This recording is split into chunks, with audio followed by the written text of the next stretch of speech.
സാത്താൻ യേശുവിനെ പ്രലോഭിപ്പിച്ചു.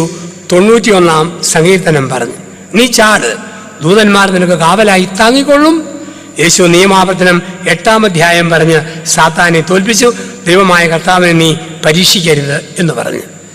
ഈ പിശാച് ആരെ പോലെയാ? ഇന്നെല്ലാവർക്കും ഏറ്റവും പരിചയമുള്ള ഒരു കളിയാണ് ക്രിക്കറ്റ് കളി. പ്രായം ചെന്ന അമ്മച്ചിമാർക്ക് പോലും കളി അറിയത്തില്ലെങ്കിലും ഇത് കാണാൻ എന്തൊരു സന്തോഷമാണ്. ശുദ്ധവാന മറിയമേ തമ്പുരാൻ്റെ അമ്മ എന്നൊക്കെ പണ്ട് ചൊല്ലിയ പല അമ്മച്ചിമാരിൽ നിന്ന് മക്കളെ വിക്കറ്റ് പോയോ, റൺസ് എത്രയായി എന്ന് ചോദിക്കുന്ന സമയം ഒരമ്മച്ചി ടി വിയിൽ ക്രിക്കറ്റ് കളി കാണുക. ഒരു പിടിയില്ല കളി എന്താണെന്ന്.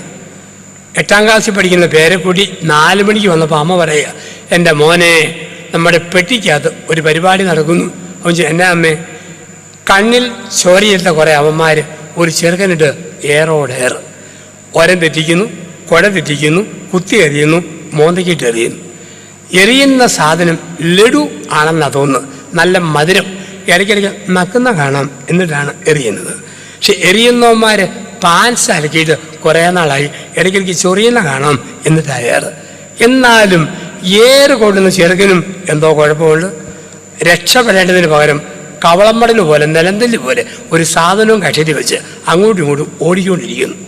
എന്നാലും ഇന്ത്യ ഗവൺമെൻറ്റിൻ്റെ ഒരു ശ്രദ്ധ, അവനെങ്ങാനും പരിക്ക് പറ്റിയാൽ അവനെ താങ്ങിയെടുത്ത് ആശുപത്രി കൊണ്ടുചെല്ലാൻ പാൻസും കോട്ടും ധരിച്ച ഒരു അറ്റൻഡറെ അവൻ്റെ പുറകെ നിർത്തിയിട്ടുണ്ട്. കളിയറിയത്തില്ലാത്ത അമ്മയുടെ ഓർമ്മ ഇവനെ താങ്ങാൻ നിൽക്കുന്ന അറ്റൻഡറാണെന്ന. കളി അറിയാവുന്ന മോനറിയാം ഇവനെ താങ്ങാനല്ല, അവസരം കിട്ടിയാൽ ഇവനിട്ട് താങ്ങാൻ നിൽക്കുന്ന വിക്കറ്റ് കീപ്പറാണ്. ക്രിക്കറ്റ് കളിയിലെ വിക്കറ്റ് കീപ്പറെ പോലെയാണ് പിശാച് പുറകിൽ നിൽക്കും. ചിലപ്പം നിങ്ങളുടെ കെട്ടിയവൻ്റെ ഷേപ്പിൽ പിശാച് വരും. എന്തിനാണ് ഈ പള്ളിയിൽ പോകുന്നത്? എന്നാ തന്നെ പ്രാർത്ഥിക്കുന്നത്? എന്നാ ഭക്തിയാ?